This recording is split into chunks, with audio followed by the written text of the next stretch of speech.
What's going on YouTube? This is going to be the full video of our Black Wall Street commercial real estate investing seminar. The whole thing, no cuts. Get all the information on 5 different type of commercial loans that will help you get your commercial property or start your business in 2023. Check it out. Comment below if you have any questions. I'm happy to help.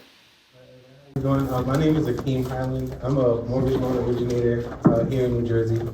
I've been in real estate for the last 10 years. I started off as a realtor. I helped a lot of developers in New York buy commercial properties, big buildings, 40 units. The biggest building I ever sold was 46 units in Brooklyn, New York. From that, we started relocating a lot of our tenants and putting them over to New Jersey because you guys had a cheaper rental market. And that's how I landed in New Jersey, started doing building business out here. After a long time of doing residential real estate, I kind of got bored with it, to be honest, so I wanted to try something new, and I jumped into the financial side and started doing mortgages full-time in 2020. As you know, the market was really insane back then, so it was kind of like jumping into the fire with gasoline under, you know. But from that, I learned a lot of stuff really fast. I was on one of the top producing teams. Office was in Bayonne. And since then, I have jumped into starting my own branch. And now I'm with Nexa Mortgage as a mortgage broker. And I have access to over 190 lenders, hard money, soft money, residential and commercial. We put together this seminar to really touch on commercial real estate and also mixed use properties primarily. And then I have my partner Tyrone here, and we can Hello all, I am Tyrone Loman. I'm actually from East Orange. I live in Woodbridge now, but I'm actually from East Orange and I used to live in Newark. Now, when you said cheap rent, yeah. what do you consider cheap rent? Because rent right now is a little crazy. Yeah, no, when I first got to New Jersey, this was in 2017. Okay. So there was 3 bedrooms here for less than $1,200. And I just thought like, I had a gold mine. So, and then a lot of the landlords, they didn't really care about credit. So a lot of times people in New York, they would get rejected for having bad credit or credit under 600, or they'll get rejected for not meeting 40 times the rent.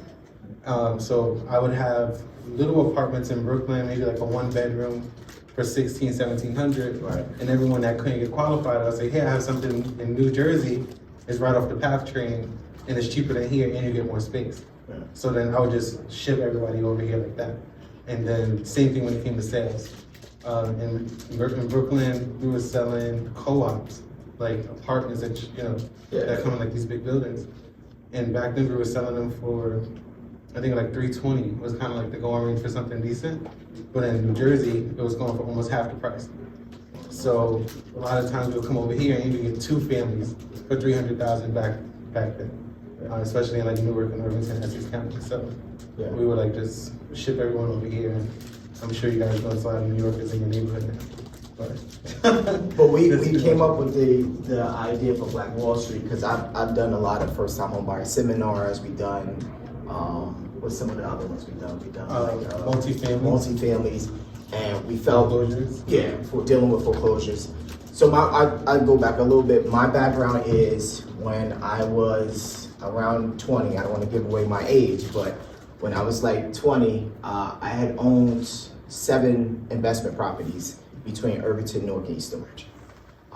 And I was in my own world. I thought I was above everything. I had my SUV truck. I was bumping Biggie music, and I didn't have a care in the world. I had a 3-family house on 12th Street. I lived on the 3rd floor. I just thought I was something like a pimp, I guess you could say. What happened was I got laid off, and tenants, stopped paying rent, and I went through the whole world of foreclosure. I didn't know how to fix anything. Life hit me hard. So what happened was I met a few agents who were able to help me salvage some of the houses and also sell some of the houses. And also I was foreclosed on by a couple of houses. So some of them I was able to sell. I was able to keep 1 or 2, and then the other ones I got foreclosed on. And that put me through a life of depression because I was embarrassed, I was ashamed. And I don't know about y'all, but I have those family members that like to talk. And so, you know, what happened though was actually a great thing, because people will come to me in secret and say, hey, listen, my wife doesn't know this, but I'm losing my house and I don't know what to do. How do you deal with this?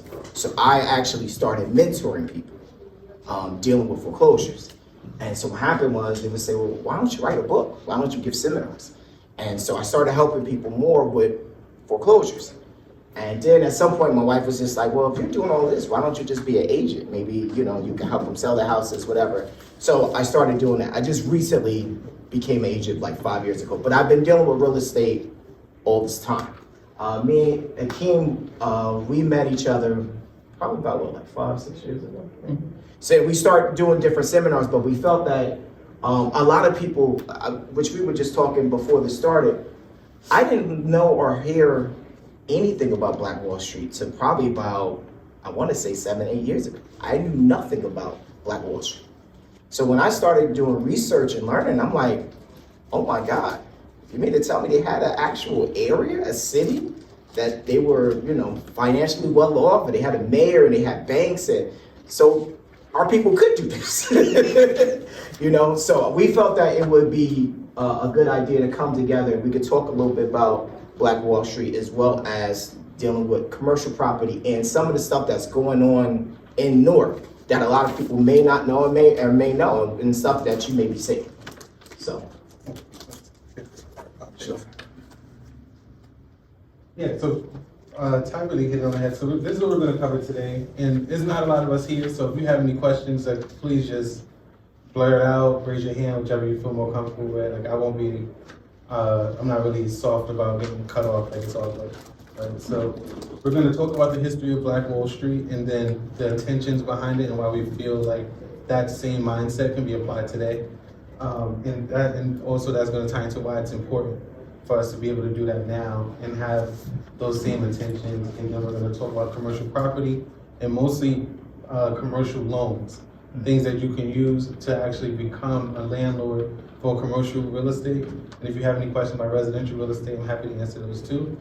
And then we're going to also talk about mixed use properties for quite a bit, because mixed use properties have the lowest down payment requirement, and also have a lot of cash flow opportunities when it comes to being your first property, especially. Okay, so let's go to the next one. Okay, so Black Wall Street took place in Tulsa, Oklahoma. It happened in the roaring 90s. And it was actually coined, the phrase was coined by Booker T. Washington. And Black Wall Street was a neighborhood, was actually an area called Greenwood that was in Tulsa. Okay, so Greenwood was an area that came out of necessity, because back then with Jim Crow and segregation laws, Black folk couldn't shop amongst whites in the outer city. So out of necessity, they built their own community that had their own stores, their own barbershops, pharmacies. There were lawyers there, surgeons there, you named it, it was there, and the people built it in record speed. Like, it was literally just land, and within 20 years, you had 6-foot buildings with working elevators, and people all around were actually very affluent and doing well all for themselves in that time. Okay, so this is a lot of what I just said. So Greenwood was one of 44 different neighborhoods. So Black Wall Street, yes, was talked about from Greenwood. There were a lot of areas throughout Tulsa. All the states like Virginia also had very affluent Black neighborhoods that grew from segregation and the necessity to have their own community because they couldn't shop amongst white people. Is there anything you want to add? No. Okay, so the reason why we feel like it's important really came from the same mindset as one of the first pioneers of the Greenwood neighborhood, who was O.W. Gurley. And he believed that we can build wealth in America through real estate and home ownership and through businesses. And a lot of times when you own businesses, especially back then, it was brick and mortar, so you needed to have a physical asset like property. And he was really the pioneer on, we're gonna buy this land, separate it, and build our own businesses from the ground up and actually have physical assets. Okay, so we wanna take his same mindset and apply it now, 100 years later, because I feel like Newark is the perfect stomping ground to start that. There's a lot of opportunity in Newark. There's a lot of developments coming to Newark and other parts of Essex County. So it only makes sense that we grow our own community, similar to areas like Atlanta and Houston, who have also become very affluent in African American dominated. So I have a story now. It doesn't relate to the business aspect of it, but home ownership. So I want to say this was about 7 years ago. I have an older brother. No, I'm sorry, 5 years ago, because I've been licensed for 5 years. So when I first got my license, one of the first things they tell you is, hit up your family members and friends and coworkers and people in they call it your sphere, people that are around you, and people that you talk to often. So at the time, my brother, I don't know if it was Wainwright, he was living in a 3-bedroom apartment in Newark. I'm trying to think of the actual street. It might be Wainwright. Anyway, he was on the second floor. His rent was only $900. 3 bedrooms, very spacious. What happened was the owner of the property, she was older and she wanted to move down south. So she called him and said, listen, it's becoming too much for me to own. And you've been here for over 10 years. I really like you and your family. I want you to buy the house for me. So he was just like, all right, let me think about it. So he called me. And so he was just like, man, listen, it's a 3-family house. It's 3 bedrooms on each floor. And she wants to sell it to me for $250,000. What should you do? I said, stupid, buy the building. So he was just like, no, it's too many things that need to be fixed in it. And this house isn't worth it. And I said, well, all right, what is it worth to you? He was like, man, I think this is only worth $150,000. So at the time, now, what's going on in Newark was, you can see what's going on in Newark. It was going on, but it wasn't to this level, meaning that houses were selling, but these multifamilies wasn't going for $400,000, $500,000, $600,000, which was going on now. But at that time, houses were selling for at least 3 and some change. Because if you think about it, three bedroom over 3 bedroom over 3 bedroom, even if the rent is at $900, you still make a good amount of money. So his name is Elliot. So I said, Elliot, listen, man, I understand what you're saying. I said, bro, don't be a fool. Buy the house. I said, we need to work on it ourselves, take our time, whatever it takes. Man, I'm not buying this house. It got roaches in it, got rats. Not in my apartment, but the apartment's downstairs, and I'm not doing it. So here's what happened. What happened was, the lady kept calling. He just said, no, I'm not going to do it. She reached out to an agent. Of course, I wish it would have been me. She reached out to an agent.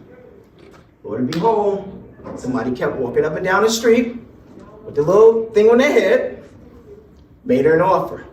Said, I'll give you $280 for the property. Said, all right, no problem. So now, what do you think the first thing they wanted to do when they bought the property? Raise the rent. So, of course, my brother, $900 is good enough. For them to look for somebody to rent and pay more rent in Newark than $900, I don't think that's fair. I said, you know what? You might be right. When is the last time you went looking for an apartment, Elliot? Because he's been in this place so long, he never looked. So here's what happened. 9 months go by, they're working on the first floor, working on the third floor.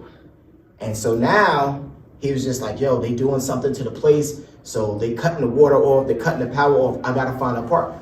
Want me to help you find an apartment? Sure. I try to help him find an apartment. What do you think the apartments was going for? Like $1,500.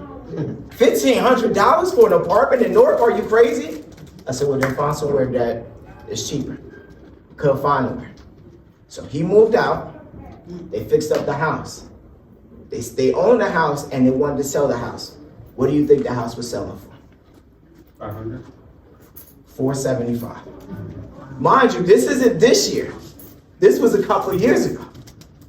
So he missed out on an opportunity worth $250,000. All he had to do was just own it. Even if he didn't fix it up, he could have sold it for at least $3 something. So I brought that up to say that sometimes living in Newark, because I've lived in Newark, now I don't, but I come here all the time. Sometimes living in Newark, the first thing people say is, I wouldn't buy this house for that. But as the king was saying, people from New York is saying, well, you won't buy that for $300,000. I will. And that's what's going on right now in our own community. People from outside are seeing the value that's in Newark, that the people in Newark don't see. And it's hard for us to see it because we see people shooting, we see drugs, we see alcohol, we see all the negative things that's going on. But when you look and see all the positive things, we kind of overlook that. So my point to you is, well, as we're talking about the Black Wall Street, don't discredit or overlook the good things that are taking place. How you doing, brother? Good to see you again. Good to see you again. I've been wanting to reach out. So I was at another seminar. Okay, you guys are aware that there is going to be Lion Gate movie theater here, right? Mm-hmm. You guys are aware of that. Okay. You're also aware that where the Newark Bears used to play at, that stadium, they're building a high rise, I believe to be 11 to 15 stories. Do you know what the rent is going to go for those places? No. Like 25. No. Higher than that. We're not even close. 4K. Over $4,000 a month. Oh, okay. They're also going to be building. How you doing, brother? I love that hat, man. Appreciate it. They're also going to have train stations. They're going to be added. So I want you to envision this in the next 5 to 6 years. You go to Newark. Let's not even say that. Let's say you're you're an actor, right? And let's say you just got casted to be in some movie. Let's take Denzel. Everybody like Denzel, right? Let's take Denzel. Denzel, they say, hey, we're going to be filming in Newark. So at this theater or this studio, they're going to have hotels and condos connected to the studio. All Denzel got to do is get in his limo, drive right up to the studio, get his work in for the next few whatever months, go next door to wherever the hotel or condominium is. When he's done, gets back in his little limo, go right to Newark Airport and fly out. Never have to be in the inner city or on South 12th Street or on Avon Street, Avon Avenue. But just imagine, and everybody's going to be saying, well, shoot, if he's going to do a movie there, I'm going to do a movie there. And if he's going to do a movie there, why should I live in LA? Why don't I just move to Newark? So when you start having things like that take place, where does it leave everybody else? So my point is, I want you guys to start thinking, this is not the Newark of the 80s. This is not the Newark of the 90s. This is not even the Newark of 2000. We're seeing a lot of changes taking place. And I hate when I see my people, our people, miss out on opportunities that are sitting right there, that other people are looking at saying, they don't want to jump on it. I'll jump right on it right now. So just keep your eyes open because you're going to see a lot of more things. I just read that Raekwon is opening up a cannabis spot right downtown Newark. Know what that tells me? Well, not that just, marijuana gonna be everybody's gonna be able to get it. It tells me a little bit more than that. That somebody from New York sees the value in here. Why didn't he go to Staten Island? Why ain't go to Manhattan? He sees something in Newark, and we have so much here. So my point to bringing this up is I don't want you guys to do what my brother did. Overlook the value. So let me tell you about my brother right now. My brother right now is living in an apartment, paying $1,400, and he hates it every single day. You know what he does? He calls me regretting. I wish I would have listened to you. I don't want you guys making decisions that you're going to regret. Sorry, I didn't mean to stop your presentation. Just wanted to. Way better speaker than you. No, that's cool. But no, like that kind of ties into what we were talking about intention and also having a plan. right? Because commercial real estate controls the money flow of everything. Let me tell you something that happened in New York. A couple years ago, Amazon was thinking about putting their warehouse in one of their headquarters in Long Island City, which is in Queens. The whisper of this happening jumped the rental market 45%. So the same people that were paying $3,000 for their apartments, their neighbors, or their future neighbors, was going to have to pay $4,500 just because Amazon said, "Oh, we think about putting our headquarters there." And the same thing happened in Newark. A couple years ago, they were thinking about putting it in Newark, the headquarters in Newark. But I think the mayor told them no. Yeah. Because he knows that would have priced out a lot of people here. Yeah. Almost instantly. Once you put tech or area businesses that are very affluent, the lowest paid Amazon employee for someone that works at HQ, he's making low six figures. So once you start bringing thousands of people that are all making $100,000 plus, you have to be able to house them. And they're gonna outbuy and outspend a lot of the regular buyers that are coming here. So to prevent that, the mayor kind of like put a block on it. But that should tell you that the commercial real estate has a lot of power, especially when it bleeds over into residential real estate. It's really unprecedented how fast a market can shift just from a business or two coming into your neighborhood, or simply a mall being built, or a film studio being built. Yeah. Things like that can really shift the dynamic of residential real estate. So that's why we want to focus on commercial, so that we have a say in what businesses and companies can come here, and also what they see when they drive down the street.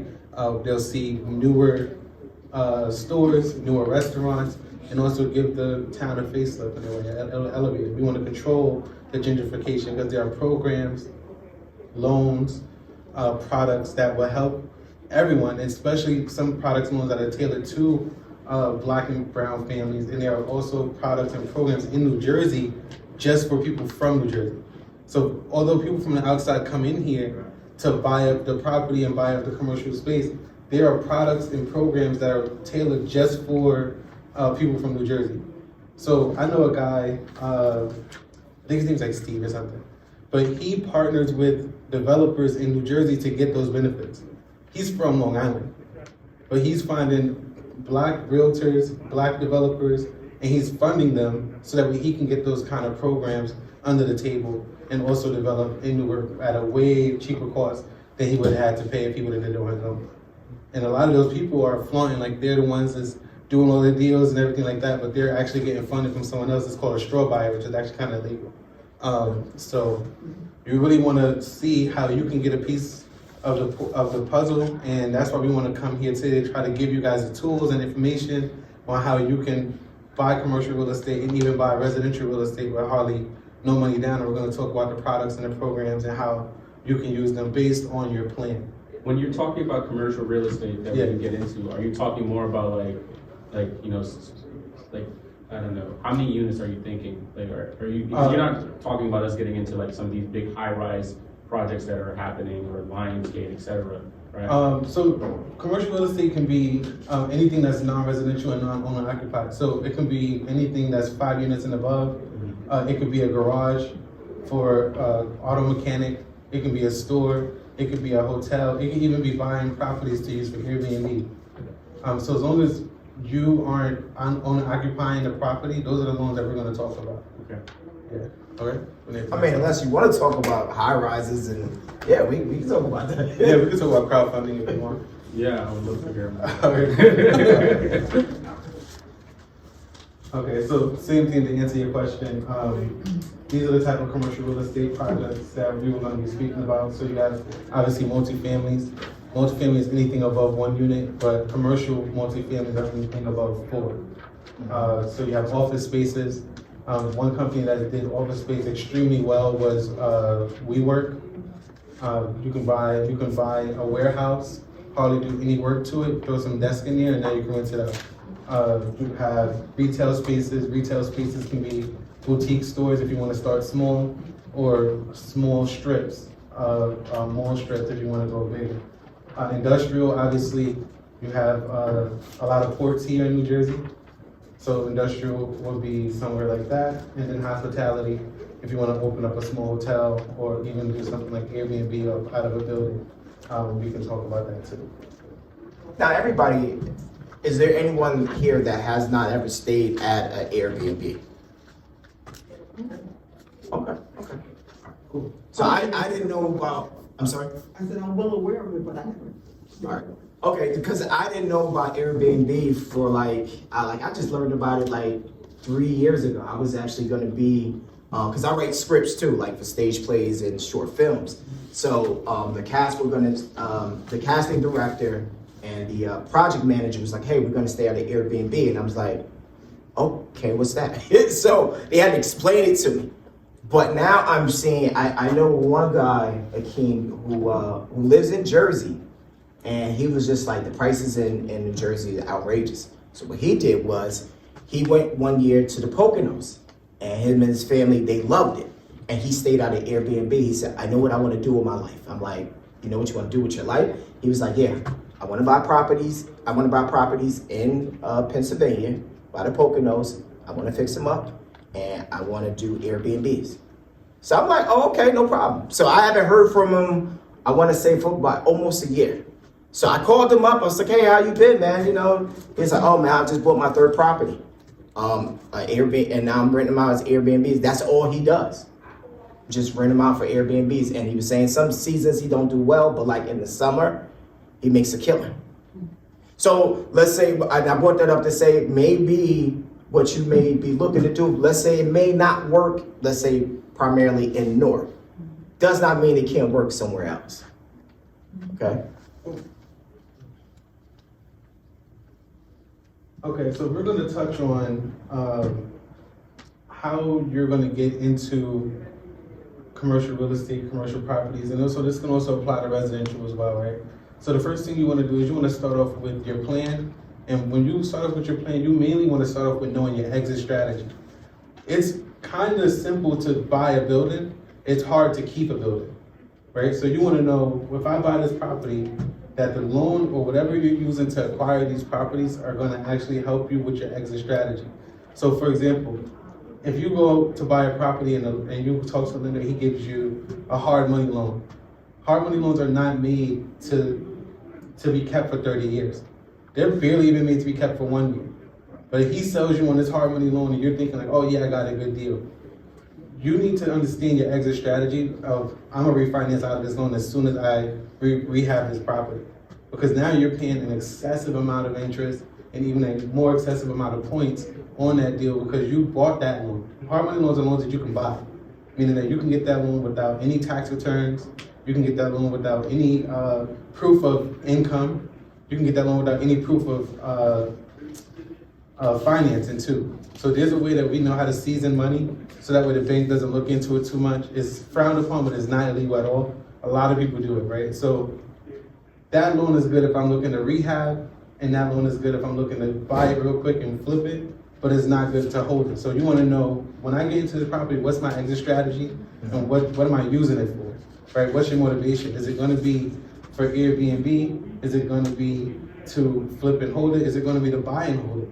So that is really what's going to determine the direction of where you take that property, right? Knowing exactly what you want to do before you get into it. So other than securing your financing, you want to have your team. And your team is honestly the most important thing you can do out of this whole seminar, is to make sure that you got a good team of people that you can trust. And that team is made up of your attorney, your realtor, your lender, and most of all, more important than all of us, is your contractor. A contractor will screw you up more than a lender or a realtor can ever do it. Yeah. So to vet your contractor, you want to see his past work, and you also want to see his breakdown, his itemization. Like I want to see what you bought when you did that project. I want to see your receipts, and I also want to see how much you charged them for the labor. So that way you know, if you charge this person $2,000 to do a bathroom that was 40 square feet, and it only cost you, let's say, $3,000 in labor, so they gave you $5,000, you don't come to me and tell me that you're gonna charge me $8,000. Because they're gonna do it. People out here, they're gonna try to get as much from you as they can, and if they see that you're new or inexperienced, they're gonna ask you for whatever they think that you'll pay them, and it is what it is. So from anyone in this team, your contractor is the most important person, because they are gonna make and break you, literally, right? So beyond your contractor and your attorney, other little people that you want to have on your team or someone that you can trust is like an inspector. But most of the time, we recommend that you get your property inspected 2 or 3 times because someone's going to miss something, and the extra $400 definitely helps, especially with residential properties. Yeah. Right? So it is a little excessive, but I'd rather spend $400 and catch that this furnace that $6,000 is about to go than me having that expense later on and not knowing where I'm going to get the money to fix it. Right? And sometimes too, like he was saying, your team. How many people watch like? I'm really big into like superhero movies, like the Avengers and stuff like that. That's your team. You know, you got your Captain America, you got your Hulk. So you see your team that way. Like I was just dealing with this contractor, and so I was trying to get him a bid for a house. So I said, well, he showed me 2 properties he did. Now listen to this. He spoke Spanish, and he was like, oh, I charged her for the bathroom. I charged her $8,000. And then for this house, I charged them $10,000. And I said, yeah, but they're the same bathroom. He said, oh, well, that one has money. I said, okay, so you just changed your price based upon you thinking they have more money. Like, that's not just, that's not right. If your price is $8,000 for a bathroom, it should be $8,000, not looking at somebody's wallet. So these are some of the things that you got to keep in mind. You know, I sometimes, and you know, I don't mean to be nosy, but sometimes I hear conversations that the contractors have. So if I hear somebody yelling at them, that means obviously they're not doing what they're supposed to be doing. You know, like, all right, I'll be there. But then if you were supposed to be there, but you're here with me, then obviously you may not be keeping your word like you're supposed to. So which means that if I hire you, I'm going to be one calling you, and I'm going to be yelling at you too. You know, so just small things you want to pick up on when you're meeting with people. Definitely have a contract with a contractor. The last thing you want to do, hand them money, and they say, oh, okay, and then what happens is I had this happen to me. They gave me a blanket price, like, oh, it's going to be $10,000. Never said that they're charging me. The electrician is a separate charge. The plumber is a separate charge. Oh, that didn't cover the material, and oh, there was an issue, so I just went and bought the material. But that's a conversation that you needed to have with me before you made a move to do it. You know, so you want to have your team in place and ask a lot of questions. Yeah, and lastly, after you, sorry, go ahead.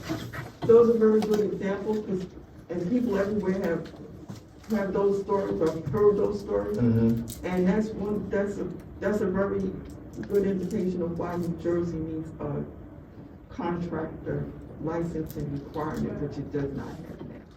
It's only a registration requirement. People think it's a licensing because everybody's truck says license number on it, but it's not licensing yet. It's just a registration requirement. Yeah. But you want them also to get those permits, because when they get the permits, they need to have some type of insurance. So at least that'll hold somebody accountable. God forbid the project is not done the way it should have been done. Yeah, and while you're in this process, you want to be studying the market, because like Tyrone's brother, you want to know a good deal when you see one.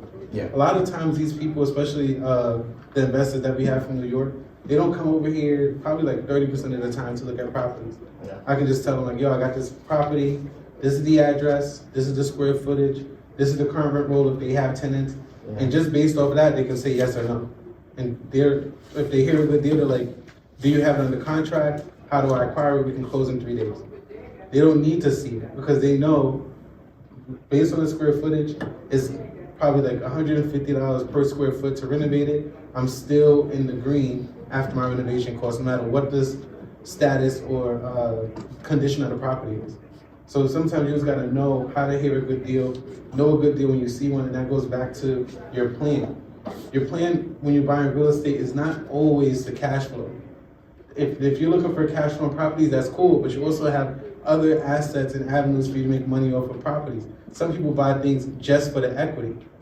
I can buy a property and it's just breaking even, right? Because it has tenants in it, and I don't have the market rent just yet.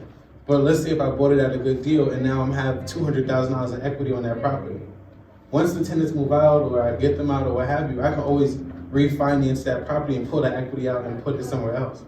So you really want to understand what's your why, what's your game plan and your plan and your exit strategy on what this property is. If you're someone that owns multiple properties, if you buy your fifth property and that one's coming in at a loss, it's a negative cash flow. Meaning that you're paying for a property that you don't even live in, but if you have the equity there, it doesn't really matter because your other properties are taking up the loss that you're getting from the fifth one. So sometimes you really got to understand where you are in the grand scheme of things and what's your exit strategy above all. That's the most important thing when you're going to buy properties is knowing how you're going to acquire it and also how you're going to get out of it. And that's pretty much what we're talking about right here. So. Question. You said to study the market. Are you like preferring? So can you explain or elaborate more on how we can study the market? Of course. Yeah. So one way, and I'll let you do it too. Yeah. So one way you can study the market is by seeing what's sold in the area that you're looking to buy in, and then knowing how much it's sold for. For commercial property, it's mainly based on square footage. So it's like how much did it sell per square foot? And how much did it rent per square foot? Commercial real estate is way different than residential because there's no real emotions connected to the property. No one's kids or family was raised there. No one had their granddad come and put a bathroom in, so it was some kind of significance. It's not like that. It's really strictly the numbers. So you're gonna say, all right, if this building right here is sold for $40 per square foot, you're not justified to sell me the building across the street for $80 a square foot. It doesn't make sense. So you want to start to really see the square footage, the amenities that come with it, and then understand like, all right, if this building comes with, let's say these 5 amenities and it's sold for $80 a square foot, and my building probably has a little bit less of the amenities as that building, you want to do the math to see what are those amenities worth to that property, and then understand how much is it per square foot that you're going to buy the next property for. What concepts do you have? Also, to see when you're talking about studying the market, let's see what other businesses or companies or dwellings are being put up in that area. So if I'm looking at, let's say for instance, if I'm going down Bergen Street and I see an apartment complex being built or I see other stores in that area, then that lets me know that a renovation is taking place, and so now there's going to be more people in that area. So if I had a store or a restaurant going in that area and I see two apartment complexes going there, there's a good chance that if I had a store there or I had a restaurant, there's a good chance I could get some people coming from there to come there. They build in the school. Maybe I want to own or take over this bodega. So I know after school or before they go to school, they may stop by my store. So that's a good indicator. So you want to see what else is going on, like you said, what other properties were sold or being purchased. I showed a client, though this is residential, this we're talking about commercial, but what I'm about to say is residential. Yesterday, I showed a house on 21st Street. Now, years ago, I wouldn't have shown nobody a house on 21st Street. But the house I shown, they're building a house literally right next door to it, right across the street they're building. And so my client who's purchasing, that's the first thing he saw. He said, well, they're building next door and they're building across the street. In his mind, the first thing he thought about was equity. I'm going to have value in the next couple of years. Versus me always thinking, well, this is a bad neighborhood. Let me just not buy. I showed him a house on 18th Street. And we saw, while we were there, we saw people working on the houses in the area. In his mind, this is not going to look the way it looks in the next couple of months, in the next year. So he's seeing future. So when you're buying property, when you're looking at commercial property, think future. All right. Don't just think, well, I saw somebody hanging out across the street. Nah, I don't want that. Now, granted, you don't want people hanging out in front of your property or your car. So I totally get.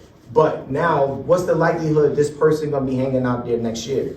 Because if they put up a high rise here, that means they may have security in the lobby of the building, and they're gonna say, "I'm sorry, ma'am, sir, you're gonna have to move." You understand? So you want to think future and see what else have sold and that is selling. Where do you go to find what's being sold and stuff? Let's say I was working with you. You say, hey Tyrone, I'm looking to buy on, let's say, Bergen Street. I can go into the history and look on Bergen Street. Sometimes you can go right on Zillow, and if there's an address, type it in. Zillow will show you. I'm not a big fan of Zillow, but it will show you what property it is, when it was sold or when it was listed, if it's under contract or if it's sold within the last, last few months, and what it's sold for. So it can show you that. Sometimes it may be hard because it's a business name that may come up, it may not show or track the history, but that's something that as your agent I could do, or you can also reach out to your attorney. So there are certain ways to look it up.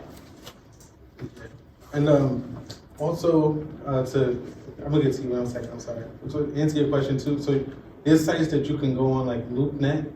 Is strictly for commercial, and you can also go on Property Shark and on PropStream. They will all give you all that data on the sold buildings and the things that you're looking for. I'm sorry, what was your question? So this is sort of a seminar for people who have very little knowledge in this realm. Let's say you don't know much about property in general, but you have the concept of what you want the property for and why you want it. How do you go about, because you're saying look at the market, but you don't know what market you're looking at because you only have the concept for what you're trying to build, not the property that it should go into. What should the person do to gain more insight or to, get the ball rolling? That's a great question.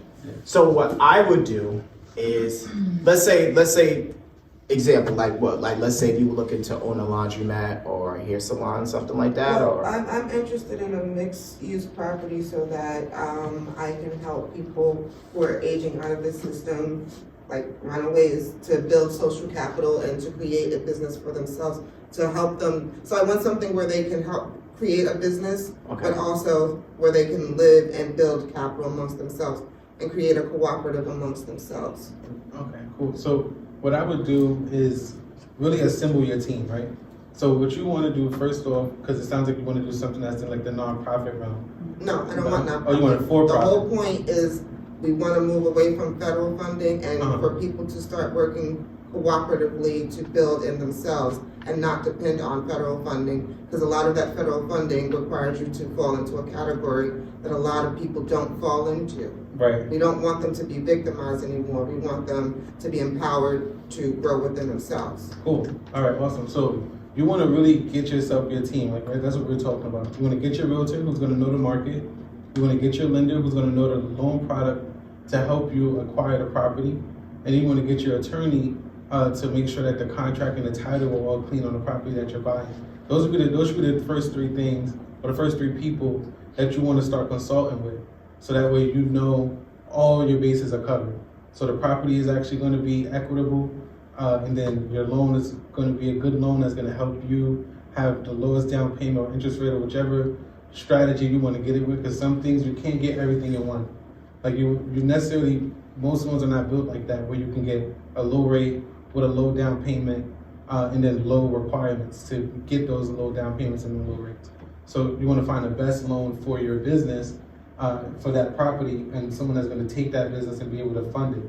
So if you are just starting a business and like you just bought your S Corp or your LLC or whichever entity that you just bought to start that business, and you don't have the 2 years of showing the income of that business, now you need a certain kind of loan, because most loans we want to see that you're able to pay it back. Yeah. So we're going to get into that. That was a great question. But first things first is talking with your realtor, talking to your lender, and talking to your attorney. And if you need to find a building that needs work, talking to that contractor and vetting them too, and making sure they're licensed and insured. It would be a good first step. Another thing I would say is, I'm a huge fan of finding somebody out there that either done what I did or that's doing it. So see if you can find somebody. You'll be surprised the information somebody will be willing to share just because you made the attempt, the phone call. Say, hey, listen, I see your organization does that. I want to do that. I don't want to compete with you. I don't want to take from your business.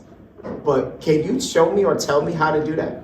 And you'll be surprised. Somebody be like, yeah, sure, come to my office and I'll sit down and I'll run out, I'll give you the information and I'll lay everything out. So they may take out a lot of the legwork that you would have to do. They may say, hey, listen, here's my attorney. They're the one that set this up for me. Why don't you meet up with them? So they can pass off their team. How you doing, man? Good. You can take a seat. They'll basically pass off their team to you and start you off in the right direction. So try to see if there's someone out there that, and not exactly what you're doing, but similar. Yeah, so with the next slide is actually gonna help you with your question too. So these are the 5 main loans that people use for commercial property. All right, so the first one is a DSCR loan. Those are mainly for residential. Residential DSCR loans can be used from anywhere from a 2 to 100 unit building. Even go past that if you really have the capital to get it, right? So typically a DSCR loan, what they do is they take the income from the property and that's how they qualify you for the loan. So you don't have to show your tax returns, you don't have to show any W-2s, no pay stubs. They're basically basing the loan off of the after repair value of the property. So if the property, let's say, for example, if you're buying a house, and there's 4 units here in Newark, and the property is, let's say, I don't know, what's the 4 you can go for now? What, sell, like, for the sell for the whole 4 unit? I'm saying 580, 600. All right, cool. Let's say So- between 580 and 600. Let's say 700. All right, we can use the latter. So let's say if it's 700,000 is the actual loan amount for the property. That, with the Newark taxes, will probably put your monthly payment around 5,400. So basically, for that loan to qualify for that property, you have to make 7,500 a month because they're going to take 75% of the rent roll to make sure that the mortgage is exceeding 75% of whatever the rent roll is. So DSCR loans are good, especially if you're finding a good deal on properties that are vacant or properties that have market rent. DSCR loans are great for that, and you don't have to show any of your personal taxes or income. So if you buy a building, you can buy LLC the same day you're going to buy the building, and that LLC will qualify for that loan. Do you need extensive business credit for the? No, so you can use yourself as a personal guarantee for the DSCR loan. Thank you for that question. Yeah. So as far as credit goes, you do need to have a 740 or higher if this is your first time around. What people are doing is they're starting to do joint ventures. So they'll go with an investor, a developer that they know, or someone that they met in like a meeting similar to here, and they'll say, "Hey, I have this deal. Do you want to go half with me?" You did half the work. You found the property. And the DSCR loan makes it so that way they don't even have to show their income or their assets. They're literally just loaning you their credit score if credit was an issue. Yeah. There are ways to get it with less credit, but the fees kind of make it not worth it for the smaller buildings, right? So you really want to do the math, right? And the math is not that hard. If the fees in the loan is more than 75%, then the loan ain't going to work anyway. All right, so that's pretty much how it works here. Bridge loans is bridging the gap between transactions. So basically, a bridge loan is something that if you own a house already and you're trying to buy another residential property or even a commercial property, but you didn't sell your house yet, you can get a bridge loan to give you the money for the sale price of your current house that'll actually let you have that down payment for the house that you're trying to buy.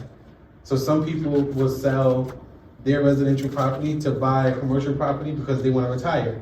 They say, well, you know what, I'm gonna sell my house and I'm gonna go ahead and buy this business or this establishment that's zoned commercially, and I want to use a bridge loan because I didn't sell my house yet.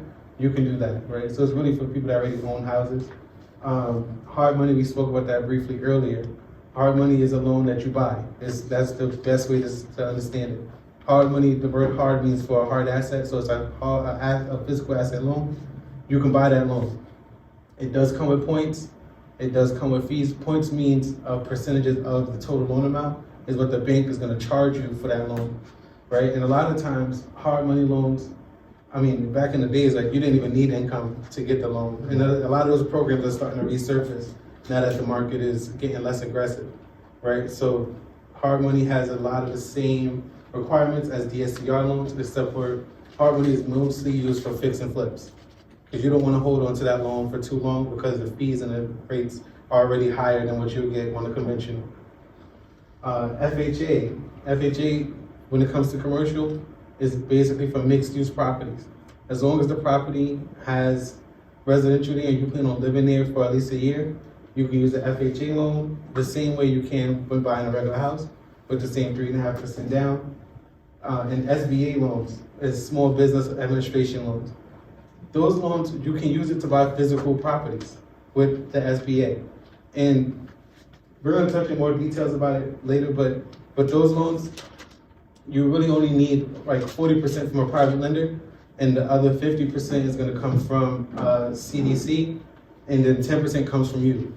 But what the cool thing about SBA loans is that you're able to stack them, which means I can get an SBA loan that only requires 10%, but I also can use the grants and grants and the incentives from the city that fund my project as a way to have my down payment.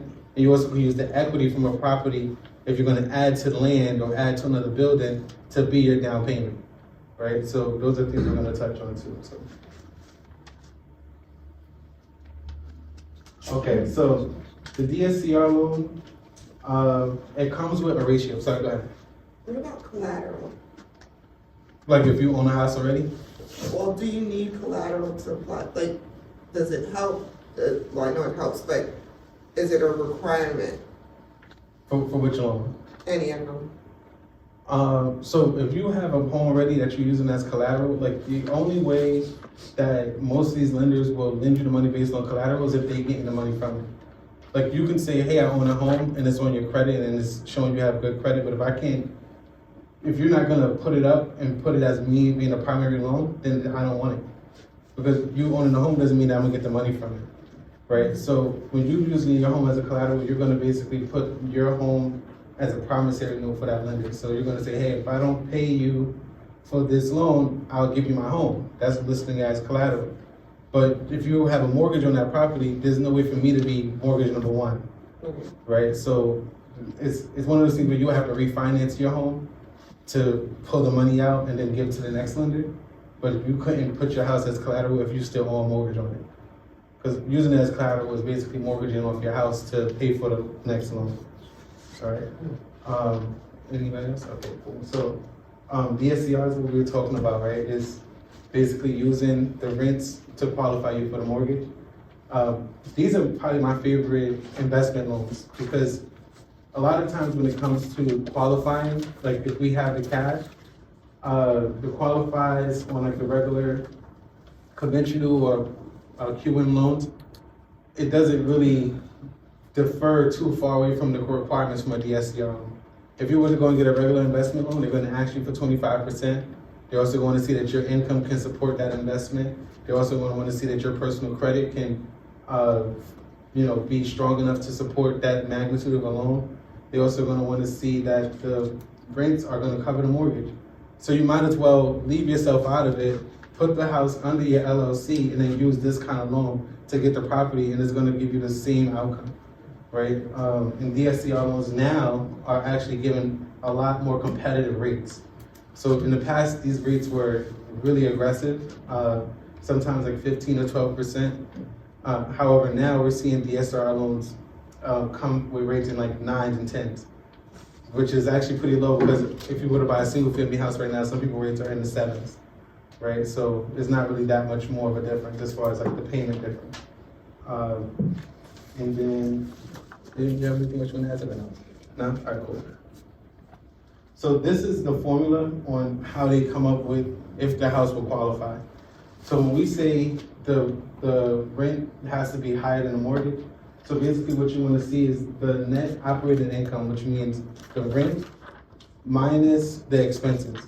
Now your expenses can be your water bill, your property management, and then your reserve. So you want to take the gross rent minus those expenses and divide it by the mortgage payment.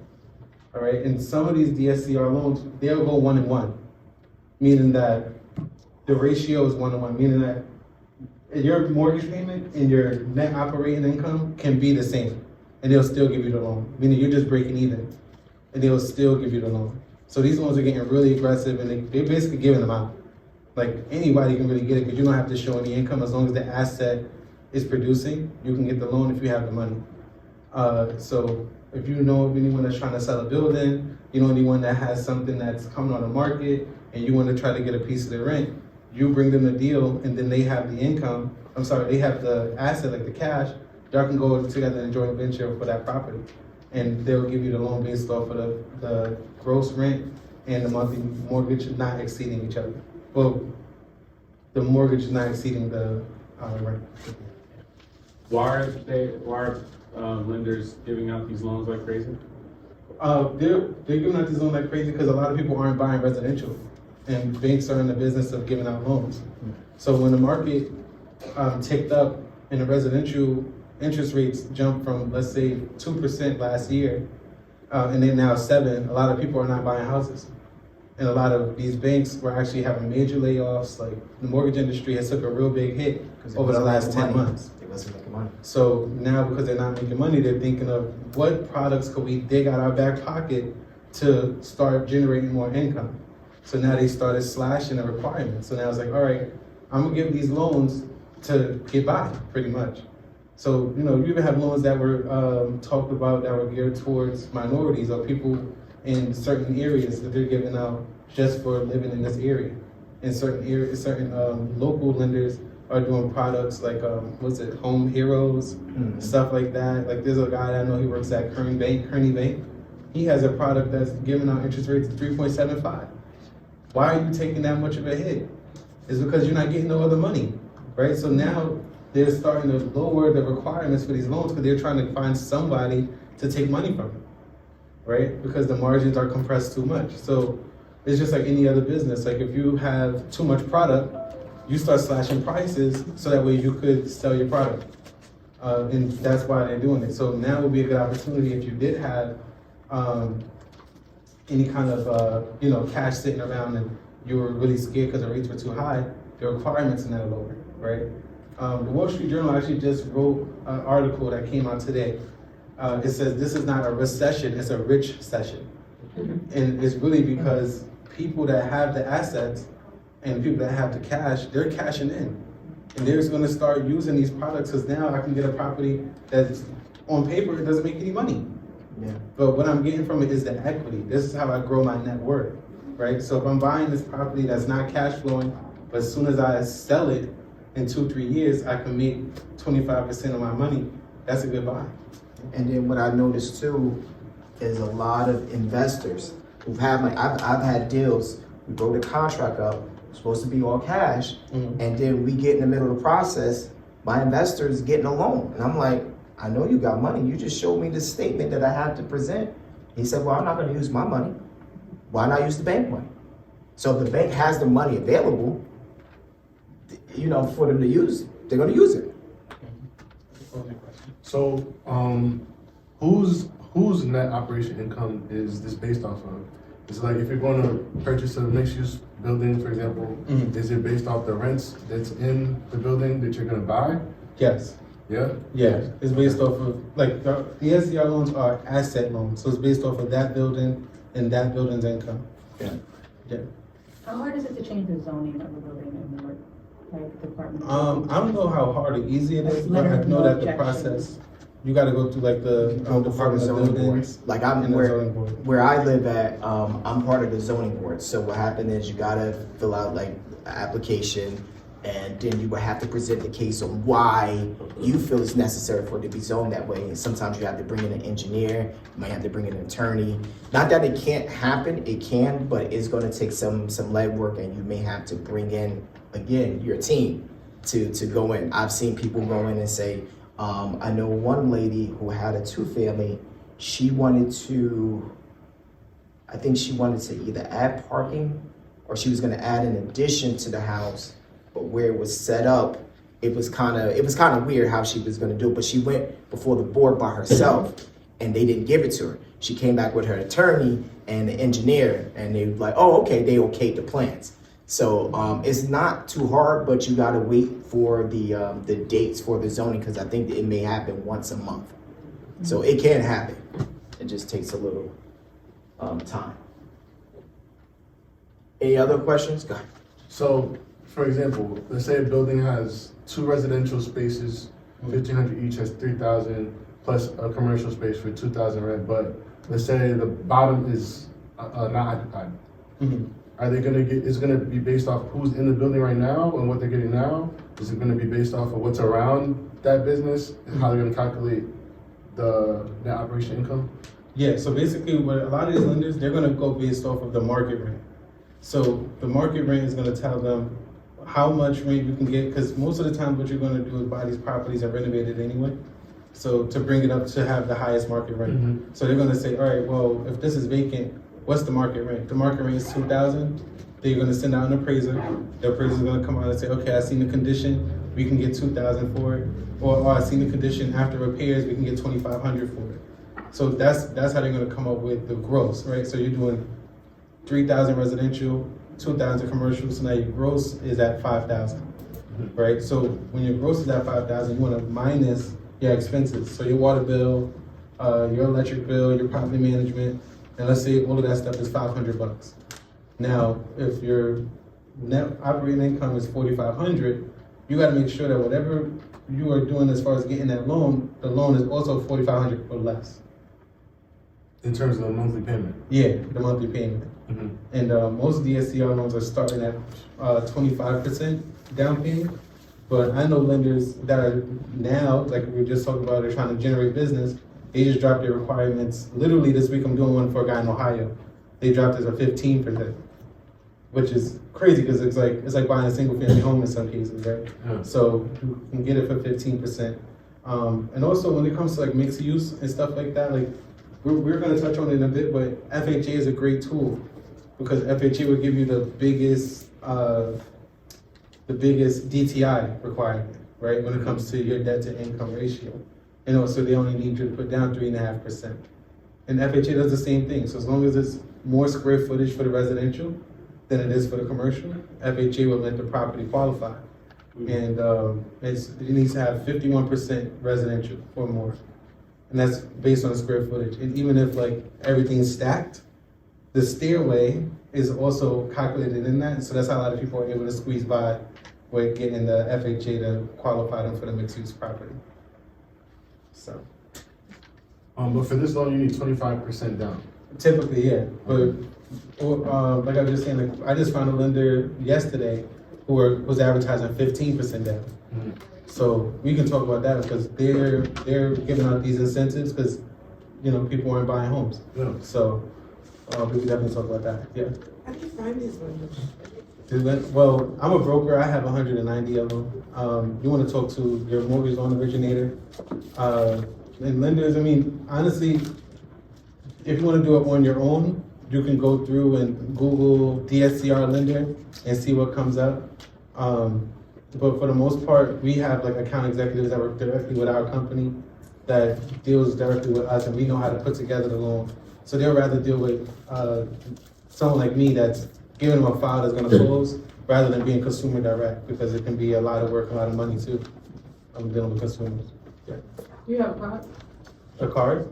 Yeah, I have my contact information for sure. So. I'm sorry I had to go down because it's only they give you a certain amount of time, but we're okay. All right, cool. Now, speaking candidly, right? Yeah. Because you said your business has these lenders. Yeah. You charge a fee, right? No, so I'm a mortgage broker. We don't have a bank fee. There are fees that come with buying a home, right? So you have your banking fee, you have points. Points are fees that come on a loan. Now, we can go at par. At par means that there's no points. But if you need the rate to be lower to qualify, then I have to charge you a point, right? So they have origination fees that you also see in New Jersey. I don't have those. Underwriting fee, that may be in your closing costs, right? Because most of the time, if I'm at par or if I'm giving you a lender credit, I'm also not gonna pay for your underwriting fee, right? So there are gonna be fees. It's banking. As you're getting money from the bank, you're gonna have to pay something, right? And if I don't charge you a fee, they're gonna just throw it in your interest rate anyway. Right. So you might as well see what the fees are on your loan estimate and have a little bit of control on what you can shop for, like your title agent, your attorney, you can shop for that. Your homeowner's insurance, you can shop for that. Your business insurance and your building insurance, you can shop for that. Those are things that don't come from me as a lender. They come from you as a consumer. But there are going to be fees. Anyone that tells you that there's absolutely zero fees, they're lying to you, because this is how they make money, right? Or they're just going to throw it in your interest rate, and your interest rate is going to be higher than what it would be if you just paid the fees yourself. So we go to the next one. We're going to talk about what she bought it before. as far as having some kind of collateral. That would be having like a bridge loan would be a good example of that, of you selling your current house to buy the next property, right? So the bridge loan is exactly what it sounds like. You're bridging the gap between your two transactions, and people are using this as a way of getting the down payment amount for something like that DSCR loan that takes that 25%. If you don't have the cash, some people will sell their house, use the proceeds from their house sale to buy a business, right? Especially if you want to retire. And that's when I see it used most. People that are retiring, they're just trying to buy an asset that generates more money, because commercial property generates higher income than residential property. Right, so they're using it as another way to build up their asset portfolio, and they're using bridge loans to do that. And also, when you are going into contract, right, when you're making your contract, there are certain things that they want to see. So when you're going under contract and they ask you for proof of funds, for example, and they want to see, all right, do you have the down payment? I want to see it. Let me see your bank statement. And you can't show it. A bridge loan is a good way to be able to show that proof of funds. So you can say, hey, look, I got approved for a bridge loan. This is my underwritten pre-approval. Once I sell my home, I'm gonna have the money. But once you have the bridge loan, you don't even have to explain to them when you're selling your home, because you told the bridge loan when you applied for it that you're selling your home, and that's why they gave you the money.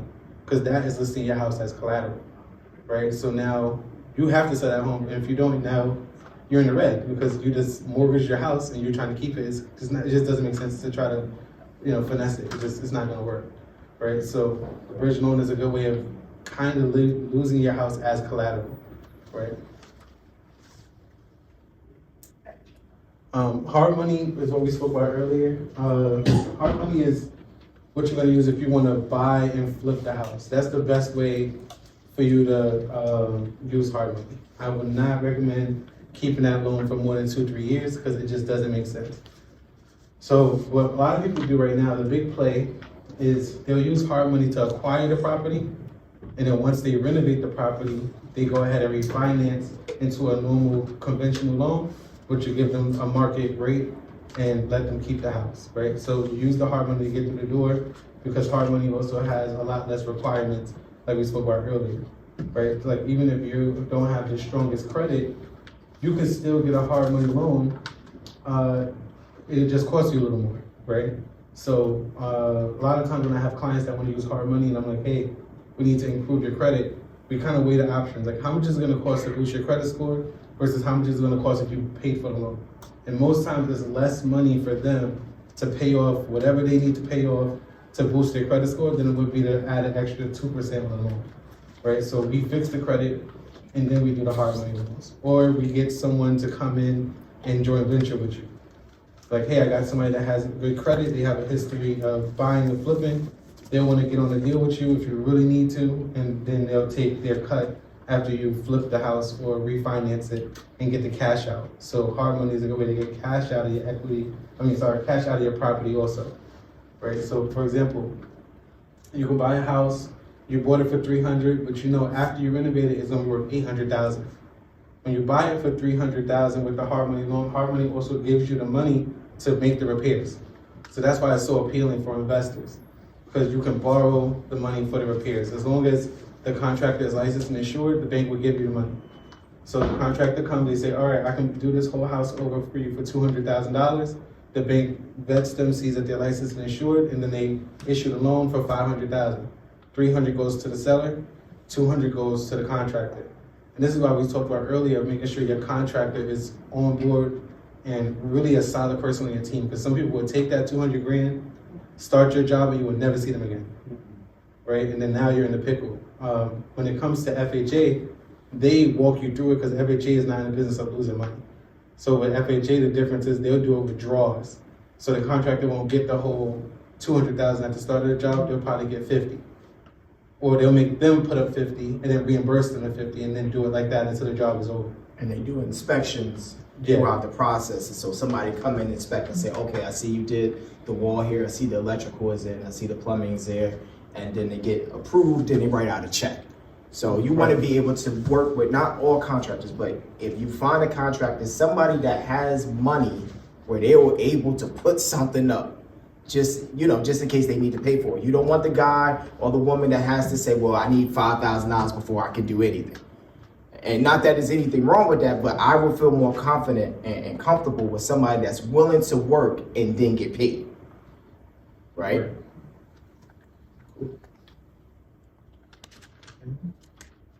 SBA.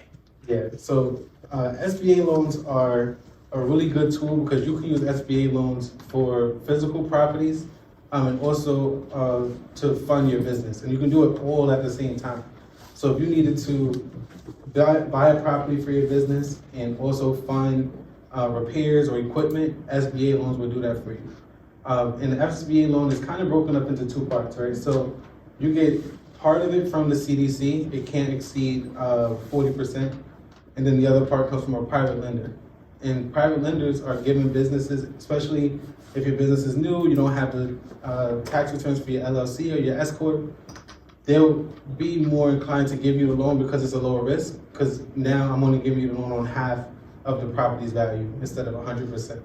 So they know if you default, I know I can get my money back because I only gave you half to begin with, right? So SBA loans, that's usually how it works, and it can take between 2 to 3 months really from start to finish, like from the time you apply to the time it's funded. So you want to make sure that you have time and the seller understands that you're using SBA and that they are aware of the process that SBA calls for. And for anyone that doesn't know, SBA is Small Business Administration. So it's kind of like when you register your business, you can be under Small Business Administration and you can get a lot of grants and products to help you start your business from the ground up. One thing you should know is that some businesses are not eligible for SBA loans. So those businesses would be things like casinos are on the list, things that are environmentally harmful, and for some weird reason, insurance agencies are on the list too, or pyramid scheme businesses are on the list too. So those are things that you can't use SBA loans for. But everything else, there's 2 loans. So there's one that's a 504, and then there's another one that's a 7A. Both of them basically do the same thing. The 7A is just more lax. You can get away with a lot more with a 7A loan than a regular 504. Yeah. Do you have to be an established business to apply for an SBA loan, or can you be an anticipated business? Like, if you want to start a business, but you need a loan to start the business, Right. can you start from that aspect, or do you already have to have like an established LLC or something before you apply? No, you don't need to have an established LLC before you apply. Like your business, you want to start it and then start to have sales so that they can project how much sales you're going to have for the year. So as far as SBA loans go, I've seen them be successful when someone has business for at least 3 months, 1 quarter. So you're showing like, all right, for my first quarter, I did, let's say 20,000 in sales. And now you want to apply for that loan. It gives us something to work off of rather than I just started the business yesterday, because then that's when they're going to really give you the runaround and tell you, oh, well, come back in a month, or oh, come back in 2 months. And in that time, they're expecting you to start generating sales from your business, something that you can put on paper. And then that's how they're gonna go about qualifying you for it. And then to start, you can, when you first start a business, you can apply for different grants and different programs that'll help you start your business too. But that's also done through SBA. That doesn't have to be a loan from any lender, right? But this is a good way for you to get that commercial property if you wanna start a business and you need an actual physical asset to run your business. And you can do it with 10% down, right? And the most ideal situation is if you have 2 years of tax returns for that business, and you also have established business credit. That will make the process go like that. But without it, it can't happen. It's just gonna take a little bit more legwork, right? You still need that 10% down. A pro hack is using that equity from a building that you're buying as your 10% down. So if you were buying a building and you're getting it at a good deal and there's current equity in it, as long as it's 10% of that mortgage, you can use that equity from the building that you're gonna own as your 10% down. And only SBA will allow that, no one else. Right, so that's a pro hack tool. So you could buy a building essentially with no money down, just paying your lender fees, and that's pretty much it. Okay. Oh, yeah. I just wanted to interject something. I would recommend Rising Tide Capital to anybody who is interested in going to business. They have a community business academy, And it's a very good program. You can be active in business, you can have an idea, you can not know at all what type of business you wanna be, but it'll give you the basic information you need for starting a business. And once you graduate, there's a wealth of resources that they have for their graduates. Is that North-based? It's based in, They used to be downtown North. They will literally help you plan your entire business out. It used to be right on East Kennedy Street, but you can still go online right, and find it. there's, that was the North office. They're based in Jersey City, but they have their classes in all different places. I took my class in Orange, my sister took her class in North, so they're in different counties. So it's an excellent opportunity and resource. What did you say? Thank you for that. That's Yeah, good. rising tide. Rising tide. We'll put that on the next slide. Maybe we should see if we can get to talk There, at yes. one of our events. Yeah, That would be pretty neat. It's really good. It's really good. Oh, thanks. All right, so the last loan type that we're going to talk about is the FHA loan. FHA for residential has a 3.5% down payment requirement. It has the same down payment requirement for mixed-use properties. If the property does not need any kind of renovation and is completely move-in ready, you can qualify with credit score as low as 580. I would recommend you try to have a credit score at least of 620. What FHA is doing in the last guideline update is that they're trying to make the credit rate threshold all pretty much the same. So what they're trying to do is eliminate the tiers in a way. So instead of someone with a 700 credit score getting a way better rate than someone with a 620, they're trying to just basically lump it all together. And if you have over a 620 credit score, you'll get the same rate as someone with excellent credit. So that's something that they're working on right now. But when it comes to mixed use, it needs to have over 51% residential. And when you're using FHA, you can use the rents from the property to help you qualify for the loan. From the units that you're not going to be living in, because since it's FHA, you do have to live in the property for a minimum of 1 year. And another thing is that you want to know, to qualify, they will not use the commercial rent to help you qualify, but the commercial rent will be extra income for you. So even though it won't help you get the loan, you know that you're going to be getting that rent roll, which makes it a way better purchase than buying a 4-family home. Because when they are doing the math on the loan, they want to see like that the house is self-sufficient, especially when it's over 2 units. It has to pass the self-sufficiency test.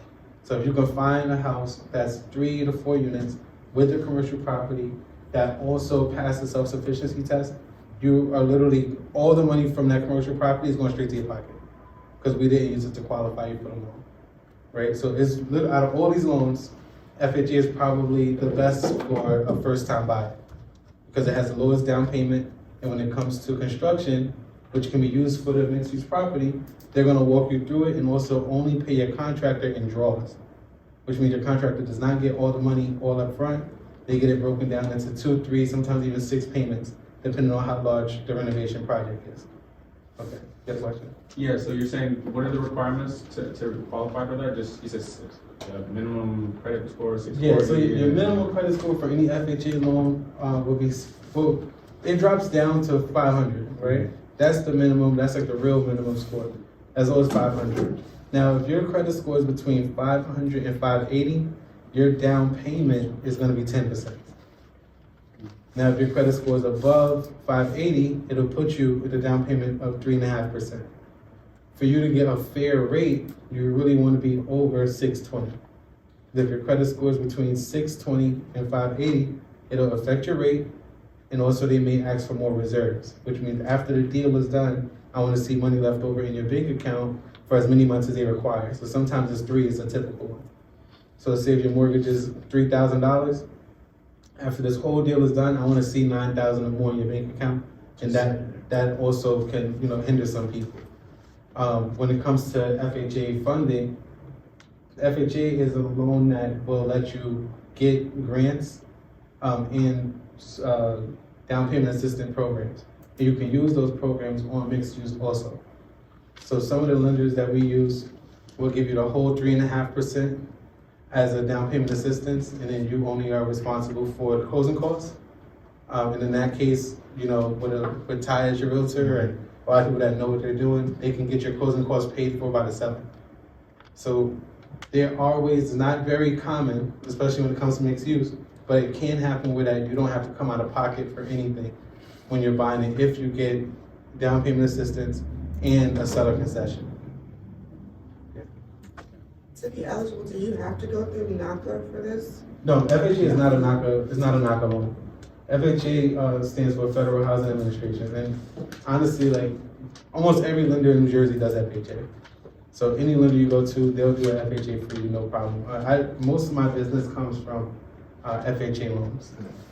And there's no income requirement, there's no income cap. Sorry, there's an income requirement, sorry. There's no income cap, that's what I meant to say, for FHA, right? So you can buy mixed use, or you can buy anything from 1 to 4 units, but FHA, any of those kind of building types will all require 3.5% down. Any of those kind of building types all qualify for down payment assistance. Any of those building types also qualify for seller concessions. So some of them will give you the whole 3.5. Some of them will either let you do down payment assistance and get a state grant. So New Jersey as a state gives $15,000 to first-time home buyers. That's called NJHFMA, New Jersey Federal Housing Administration, something like that. But they'll give you $15,000 towards your down payment and closing costs. And then each city in New Jersey also has their own version of it. So you can stack these things as much as you want, but just know no money is free, right? So either it's gonna come with a higher interest rate, it may come with other stipulations of you having to live there for at least 5 years instead of 1 year, if you were planning on buying it and dipping out. So as long as the stipulations work with your residential goal, then you should use the product because it's there for you to use it and save yourself all the cash you can in your pocket. All right. That's pretty much it. Good. Yeah, so this is what we're talking about, finding the perfect matches. Really just understanding what's your goal, and then we're gonna make sure we understand that the loan that we're using is the best loan for your goal. If you're looking to buy a house that you wanna live in and have commercial property, the first thing I'm gonna ask you is, have you looked into FHA? If you're looking to flip a house or flip a commercial property, like you notice that someone has a store or some kind of building that needs some kind of work, and you just wanna buy it and flip it, then I'm gonna talk to you about hard money. If you wanna buy an investment property that you don't really have the income to show on paper, but you have the money in your account, then we're gonna talk about DSCR loans. If you're starting a new business and you wanna have a building for your business, then we're gonna talk about SBA. So we're really gonna make sure that any loan we use is the best loan for the scenario, not just for the down payment aspect, but for the exit strategy above everything else. Because that's the most important thing when you're buying properties, is understanding your exit strategy. Okay, and resources that we talked on earlier that you can use to find these properties if you want to talk to your realtor. Crexy is a good website. Auction.com is a good website. LoopNet is a good website. Property Shark is a good website. PropStream is also a good website. The websites that have a premium are better than the ones that are free. So PropStream, you do have to pay for it. They give you a trial, but that one literally gives you the most data that you're gonna need. Like it breaks down who owned it 3 people back. So you can really follow that title and understand, like, Jill sold it to Adam, who sold it to James, who's trying to sell it to me. So that way you know if someone comes in, they say they're selling it and his name is David, this says that James owned it, where's James? You understand? So you really wanna make sure that you have all the data that you need, because it's gonna save you in the long run. What was that last one? Oh, PropStream. PropStream. I actually know a few investors that use PropStream. So that's a website that a lot of investors use to look up properties, and that's how some of them find, like, if you see vacant properties and then all of a sudden you see somebody working there, a lot of times they use that website to track down the owner and try to work out a deal to get those properties. Yeah. And also, the last one, I don't know if that's what you meant up here, but the last one up here is Facebook groups. There are groups for everything on Facebook. There are wholesale groups on Facebook, investment groups on Facebook, first-time home buying groups on Facebook. Off-market groups on Facebook. I do deals or people that I've met on Facebook. Even like this one guy, he does a lot of deals in Ohio. I met him through Facebook. In Ohio, if anyone's looking for investment properties, I would say look in South Cleveland. The returns out here are insane at the moment. So would you recommend investing in Newark or investing outside of? No, definitely highly recommend investing in Newark. Highly, like it's. But the property prices and everything is like so high right now, and like you're talking about Ohio, and one of my accountants said like, yeah, I wouldn't invest here right now because it's like so high. I'm like looking at deals outside of the state. It depends on what you can afford, right? Mm-hmm. So if you notice that the market in Newark is increasing, that should tell you that it's a good time to invest, because if it increased already, it's going to continue to increase. Mm-hmm. Newark has not reached its peak. We are not at the bubble. It is not at the prices are dropping because we were too high. It did not implode, mm-hmm. and it's not going to no time soon. Yeah. There are a lot of developments happening in Newark in the next 5 years that will prove to you that Newark right now is still at the ground level. Mm-hmm. We haven't even broken past the $1 million threshold yet, but just 20 miles away, not even, I think it's like 6 miles away across the river, nothing is starting at less than $1 million. So Newark has a lot of potential. I think people have a hard time, fathoming that a building here would cost over $1 million, but we're getting there. We're getting closer to that every year. Yeah. You know Kent? In Atkins? Anyway, so there's this guy that buys buildings in Newark. I saw him online. He got like an online presence. Yeah, exactly. So I think his last name is Atkins. Mm-hmm. He's out here developing properties in Newark. He has a 3-family going up for $900,000. He showed like a couple months that he was having built for like $700,000. It was like upper $700,000. Exactly, and like that's just one example. So the prices in Newark are going to continue to grow. If you can afford to get into Newark now, I think that you should do it, 100%. I'm seeing places like South Cleveland in Ohio is just cheaper. Yeah. Like I'm doing a 4-unit deal right there right now. It's only $250. Mm-hmm. It's way easier to buy a $250,000 property than a $800,000 property. Mm-hmm. So that's why I was saying, like, if you're looking outside, whether it's because you need to, make your money circulate better, maybe outside would be better. But the thing about investing outside, especially in a neighborhood that you may not know or you've never been to, is your access to that area. So if you are going to invest out there, what happens when the contractor isn't doing the work and you're all the way in New Jersey?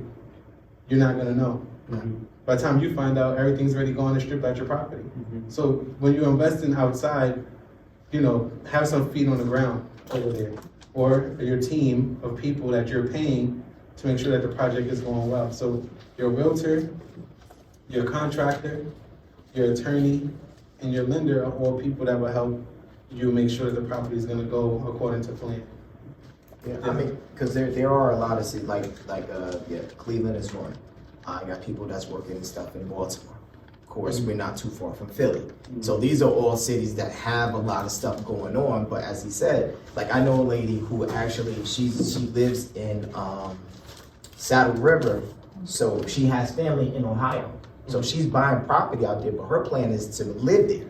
So like he said, there's people, let's say you get one of those tenants that destroy your property. Now you're the landlord, and now somebody just called the town, and now you got to go out there and just sell this to go. What are you gonna do? Now you're the owner. You know what I'm saying? So you got to be careful going in an area that you either don't have people there or you don't have a team there, because then you're responsible. Like just imagine, honey, I got to go fly out to Cleveland tonight because somebody destroyed my property. Like, you want to have people in place for stuff like that. Yeah. And I get what you're saying about the property value going up, but it seems like the socioeconomic value seems to do a flip every 10 to 15 years in Newark. And is there a way to project, or are these projections based on anticipated business? Because I've been in Newark for about 25 years, and like Prudential Center came up, great, promising, all this money, all those buildings are empty. You don't want to buy a property to not have businesses in them. Mm-hmm. Okay, you start. All right, so I'm thinking the more, and I get what you said, I'm thinking more of the residential thing. So I deal, like I said at the beginning, I deal a lot with foreclosure. So I've been, I won't say arguing, but I get in these heated discussions with people because you're right, history repeats itself. Every 10 years, the market goes this. So I went through this whole thing for the agent and with the mortgage rep saying, well, in 2023, we're going to see a all-time high in foreclosures. We're going to see, because the recession is coming, and I'm saying, no, it's not going to happen. It's not going to happen. And now, commercial is one thing, because that's different for me. But as it relates to residential, the difference is 10, 20 years ago, when somebody was behind in their mortgage, right?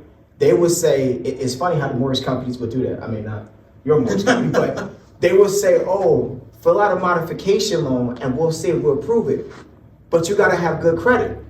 So the question is, if I'm behind in my mortgage and you're telling me fill out a modification package, how am I gonna have good credit if I've already been late? So they made modification almost impossible to get approved. But now, because actually it was Barack Obama that set in some standards saying we should be able to work with homeowners so we can keep them in. So now I'm dealing with people, because like I said, I deal a lot with foreclosures. I'm dealing with people that haven't paid their mortgage in 7 years. Did you hear me? 7 years. And guess what happened? The mortgage company still gave them a modification. That's good. To this day. So if that's happening, it's going to be hard for people to lose their homes, which is a good thing. I don't want nobody to be moved out or get kicked out of their home. But here's the thing. That changes how we used to see these houses that's going for $100,000 that sit there and the investor comes and buy the house and it get fixed up. They get tenants in there, it burns down and it goes through the cycle. So what I'm saying is now this is totally different because another thing is that look at rent. The rent you're paying today is not the rent from 10 years ago. Definitely not the rent from 20 years ago. So people are like, well, they're almost like, well, damn, should I rent or should I just buy? Because they're pretty much at the same. So my point to you is that when it comes to like buying a house and you're seeing all the stuff that's going on, it's not going to be the recession of old, or it's not going to be where you're going to see all these foreclosures happen. That's not going to happen because the bottom line is this. I wrote an article called The Mortgage Company Don't Want the Lumber or the Wood or the House, basically. They just want the bread. They just want their money.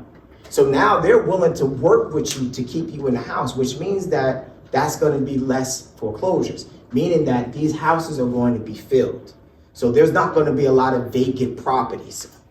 So I'm sorry, I probably didn't help you or answer your question, but it's not going to be what it once was. So the cycle of real estate is different. Why? Because rent is constantly going up. It's never going to fluctuate like this. So if you have the point where, like right now, I'm a big advocate of our people getting apartments or trying to get apartments. And it's been hard. So when you go back the last couple of years, when we had COVID, right? Now there's landlords that didn't make any money during COVID, didn't make none. So you know what they did? They filed evictions. And so now they are so tight. Landlords would rather let their property sit before they put another tenant in there and they can't get them out. So you know what they said? They said, Tyra, I want you to list this property. Here's what I want you to do. I want the person to have a 660 FICO score. I want to see all their recent pay stubs. I want to see their bank statements. And guess what? I want reserves, meaning that not only do I want to make sure they have the rent security, but I want them to have 3 to 4 months in their bank account. So when you do the math, let's just take simple numbers. I'm not the smartest guy, so we're just going to take simple numbers. So my rent is $1,000 and the security is $1,000, and then I got paid a broker's fee, that's another $1,000, and now you're telling me that I need to have another $3,000 in the bank.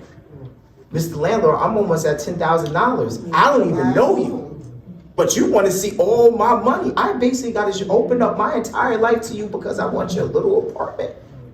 You can have your apartment. You know what I'm saying? But then the problem is, I still need a place for me and my babies to go. So my point is, they've made it so hard to rent. I don't want to say they're forcing us out of North, but it's just like, we either got to buy or we're going to have to get up out of here. But then where do we go? Because it's the same thing in East Orange. Next door is the same thing in Irvington. It's the same thing in Orange. So where do we go? I don't want to go to Trenton. I definitely don't want to go to Camden. Because it's the same thing everywhere else. So what does that, so what then? We gotta buy. No, here's the thing. It leaves you like, where do we go? It almost squeezes us to have to buy. And I'm not here trying to say, oh, buy now because I'm an agent. No, I'm seeing people come in, and here's the thing. There's people that don't look like us that may not have a problem paying $2,500. So think about it. Yeah, I would rather rent to you because I know you. We friends, be cool. But you saying my rent too high, and I have somebody that don't speak the same language as me saying, here, I got $10,000 right here, take it. I'm gonna have to go with them. Right? But isn't that what's always happened? Like, isn't that like gentrification 101? Now more than ever. Now, yeah, but what are you gonna do? Now, granted, we do have supposedly rent control, right? Supposedly, we have rent control. But then, well, not every city. But here's the thing. Like, okay, like I'll bring up my brother again. I always go back to my brother because it's an easy target. I know him. He says the apartments at rent are not worth $1,800. He says the house that he was trying to buy a few years ago isn't worth $250. So then my question is, who determined it? Am I basing it because I lived here so long that I don't think it's worth this amount? Because if I ask somebody else from another state, like Akeem is from New York. If I ask somebody from Harlem, they're gonna say, you got a three, right, exactly. They're gonna be happy. They're gonna like, wait, 3 bedrooms for $2,000? Not only that, you get so much more space. Can you go with me to the bank? Can you follow me to my bank so I can go take the cash out today? Because I would love to live like that because I was living in a basement apartment for $2,000. So when I see these houses for $450 and you saying it's a 2-family, so you mean to tell me I can live in one floor, a brick one floor, and I'm paying $4,000 for that? Right here in the Weequahic. Sign me up. How many people are from Brooklyn, are from New York, that bought houses right here in the Weequahic section? So here's what happened when they had the last 2 years when you seen these houses on the market and they saying, you mean to tell me that was listed for $450, that went for $525?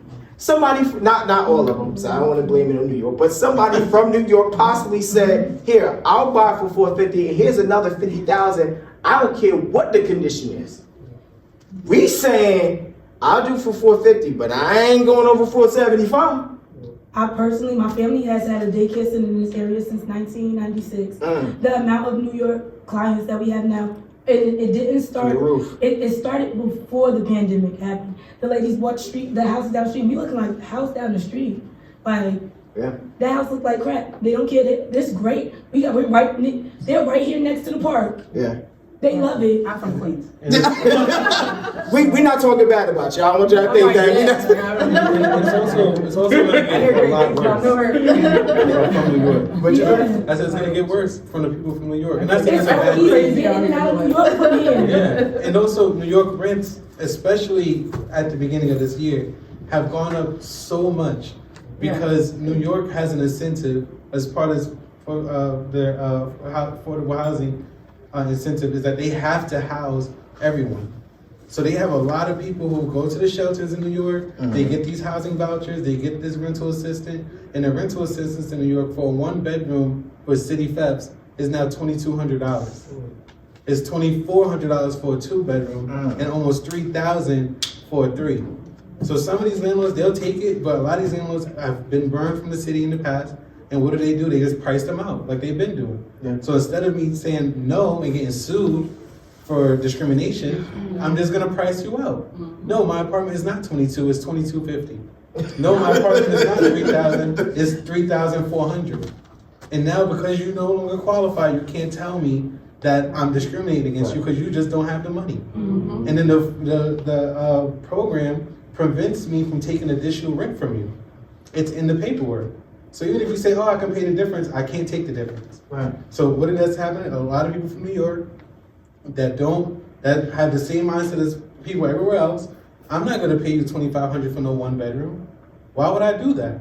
So then they say, well, you know what? I can wake up an extra 10 minutes and go to Jersey. And now they come to Jersey and they're like, I'm gonna get to you in a second. They come to Jersey and they're like, you know what? I'm just gonna buy it. Because I can buy a condo in Jersey for under $400,000 and they're starting at $700 in the way back into Queens that I gotta take 4 buses just to get to the city from. So And I live in New York. And I live in New York, yeah. Like, I came here from New York. It only took me like 40 minutes to drive here. But other people they'll pay that toll. I'm gonna just let it be known. Like the toll, $15 a day, I'll pay the extra $500 a month because I'm still gonna be saving money from paying the rent that you're asking me for. Like, I just had a landlord, they have a building in Jersey City in the Greenville area. He just rents out a 1 bedroom for $1,800. And I didn't think he was gonna do it. He said, oh, my 18, I said, well, you can keep it. And he rented it to some girl who's not like us from New York. And that's the reality, because if I gotta pay $24 here for the same thing I can get here for $600 cheaper, it don't matter how much the toll is, it don't matter how much the PATH train costs, I still save money. So I would just wake up a little earlier and come here. So before y'all get this wave of New Yorkers, because they just increased city VEPs permanently in January. They started back in September for certain families that were in DV, certain families that have been in shelter for longer than 120 days. Now you can go to the shelter and get a voucher. You don't have to go to the shelter anymore. You can just register as someone looking for housing that needs assistance. And as long as you've been waiting 90 days, they'll give you the voucher. Everyone can get a voucher, especially if you have a kid. So if you're a single parent or even 2-parent household, you can get a voucher from New York. And because the vouchers are so high, and some landlords don't want to deal with New York City and not getting paid and having people come in their house and whatever stereotypes they have is on them, they're just outpricing them. And because they're outpricing them, they're outpricing everyone else. And everyone else is gonna soon have to move to New Jersey because not everybody can afford $2,500 for 1 bedroom. And y'all have them out here for $1,500 to $1,600. It's like, it's night and day. It's kind of like the grass is green on the other side in the eyes of the Other side of the water. Yeah, for sure. I'm sorry, what was your question? Oh no, I just wanted to piggyback off even like the crackdown on the short-term rental business for New York. Like there's so much more like red tape and just, you know what I mean? Like it's just crazy. Yeah, yeah. If you get caught doing Airbnb, for some people the fines just don't make it make sense. Yeah. And you know, people still do it. If you're in a smaller building, the building only got 2-3 residents in there, you'll do Airbnb because most people in New York mind their business. But then it only takes one person to make a report and now you're in trouble. And that's one of the reasons why people are moving to New Jersey too. I had people asking my investors if they can do Airbnb out of one of their units, and they offered him $500 more than what he was asking for. And he's like, oh, do they want me to put laundry in? I said, shit, yeah, go ahead. And he rented to them for $3,000 for a 2-bedroom in Jersey City Heights. It's incredible. And if he can get $3,000, he's telling all his other investor friends, y'all just got $3,000. So now what's that telling them? I can get $3,000 too. I can get more because my place looks better than yours. Yeah, literally. I got this guy who had a place with carpet in it, right on Western in Jersey City Heights, a 3-bed, 2-bath, had carpet, like older than this, asking $2,900 because he can. And people from other places that see the value, they will pay it. So we have to also start to see the value in our own neighborhoods and see the value in our own community because it is worth what they're willing to pay for. Several things. One, I think you just exposed our beautiful mayor for doing things that he specifically said he wasn't going to do, like allowing vouchers to come in and take up the property.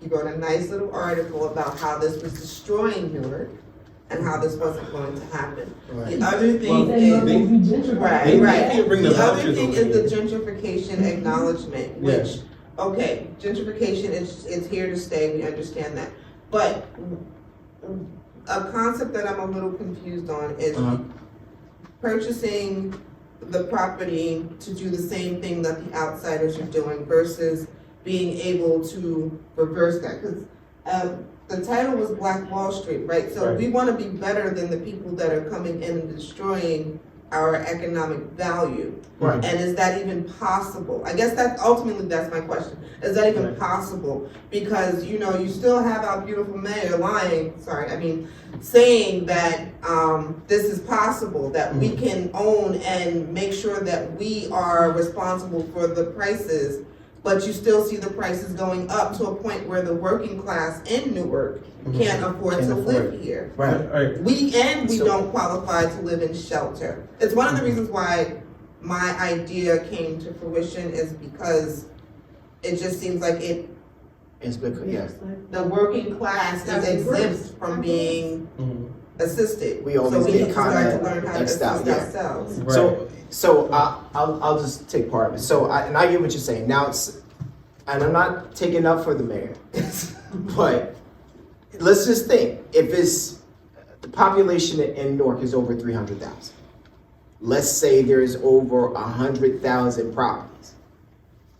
Is he really able to control what every landlord does and does not do? Now, you're right. They shouldn't be doing it. If they do it, they should get in trouble. But to try to manage all of them is going to be pretty hard. But that's why he put up all these ordinances, right? And all these little rules that he allegedly I can touch on that. That's what you're talking about. So what you're talking about is when people from New York were coming here with vouchers. The only voucher you could bring from New York to New Jersey was SODA. SODA stands for Special One-Time Assistance. Yeah.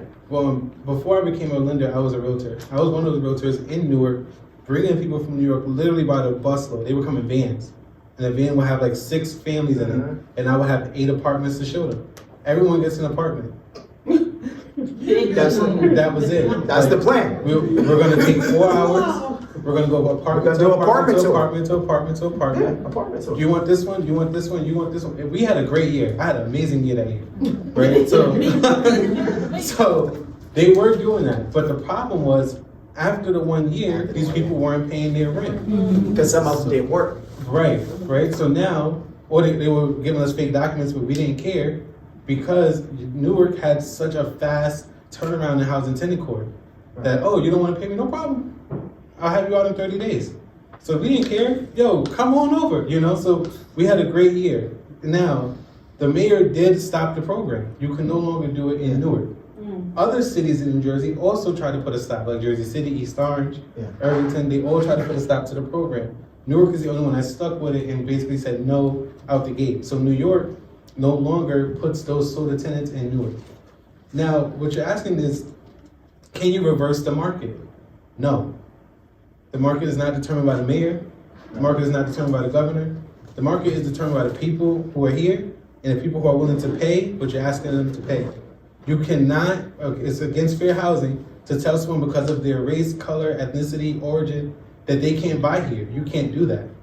If I came here and I tell you I'm gonna give you $1 million for this house, and on paper it's worth $600,000, that's my discretion. I can do that. Is it smart? Probably not. But that's what was happening in 2020 and 2021 when the rates were at 2%, and people were coming here like, yo, I'll pay the extra $40,000 or $50,000. So we all have family that own property in Newark, and we could tell our friends, oh, my aunt just got $600,000. Oh, my cousin just got $400,000. When you are paying these higher amounts for the properties, the rents are going to go up too. I cannot pay $600,000 for a house and then rent it to you for $1,000 a month. It does not make sense. It will not happen. And my mortgage, it don't matter what we feel or what we think is fair. We can't have both. You can't sell me a house for all this money and then tell me I gotta rent it for a little bit. It's not gonna happen. So the only way to combat it is by also becoming a homeowner or a home buyer and making a couple of sacrifices or learning the different loan products and how these people are able to come in here and finagle the system and find out how they can buy a house with no money out their pocket. Because if now we have the knowledge and the tools and we don't choose to do nothing with it, whose fault is that?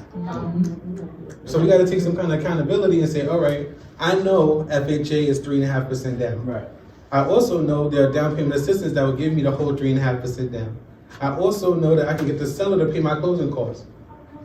What else is there for us to do? If you've been working and living in Newark for all this time, you have 2 years work history. We just said that you don't need, your credit could be as low as 500.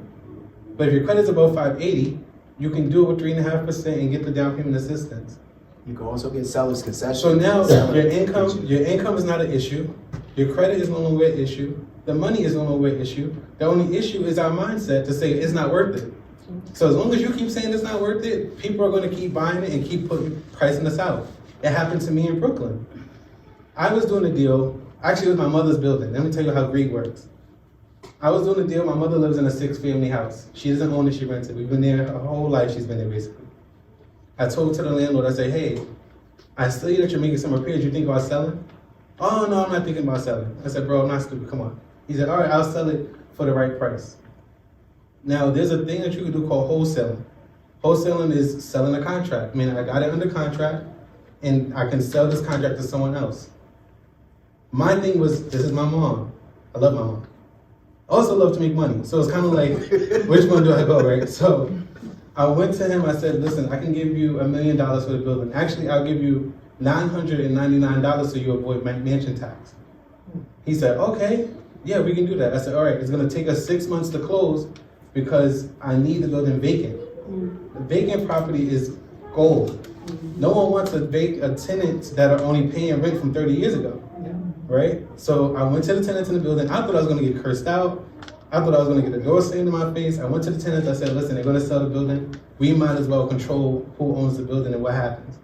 I have an investor, he can give you $50,000 to help you move. They took it. My mom has been there the longest. She put up the most fight. So I said, okay, I'll give you $100,000. She's like, $100,000? I said, yeah, I'll give you $100,000. Leave everything here and just start over. We can move somewhere else. She said, okay. So now I have 3 units that's going for $200,000 to move all of them out. Now we're at 1.2. I went to my investor. I said, yo, I got this building for 1.5. He did not need to see it.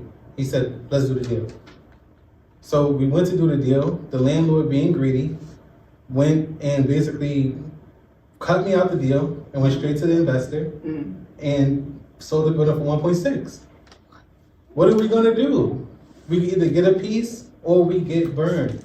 And the reason why I got burned is because I had the same mindset of, oh, I know him. He's my friend. He's not my friend. No one is your friend when there's money on the line. So you can either get with the program and find a way to combat it yourself or get priced out. There's no in between. There's no government gonna come and save you from the market of the residential market. It's not. The fair housing is here for a reason. People can buy what they wanna buy. There's no kind of administration that's gonna tell you you can't, but there's administration that can tell you you can. So there is incentives here in Newark for minorities to buy. Yeah. There's incentives for women over men to buy. Yeah. There's incentives for blacks over whites to buy. Is that right? Depends who you ask. But it's here. So it's either you're gonna use it or watch other people use it. But Yeah. in using those incentives, will we help to drive the market up or down? You're gonna Or drive- is it just going to keep going up the way that it's been going? If you are going to use the incentives, you want the market to go up. You're only going to benefit from the market going up. We should not hope that the market goes down. Because if we're going to be landlords or homeowners, why would we want to buy a house just to be upside down in 2 years? No, we want the market to continue to go up. So think about it. If you bought a house today for $400,000, and you're telling me 10 years from now, let's say you and your family want to move, if that house goes down to $200,000, would you be happy with it? No. But if the value goes down, that's what's going to happen. That means you're going to be upside down in the value of your home. So basically, to make the long story short, it's up to us. If we want to, if you're a person, not just you, but if we want to say, you know what, I want to change the narrative. I don't like for people to come in and rent out for these high markets. Okay, you buy a house and you rent to somebody. So it didn't change all of Newark, but it changed and it started with you.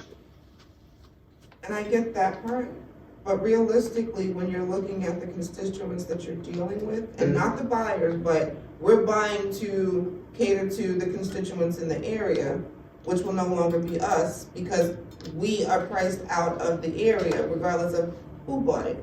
What you gotta understand is the way that inflation works and the way that taxes work, stuff is gonna get more expensive regardless. So if you're getting less money, you're gonna put yourself in a hole. It's like, you wanna charge low and you do wanna help people, that's nice, but you really will be shooting yourself in the foot. You're really gonna be hurting yourself.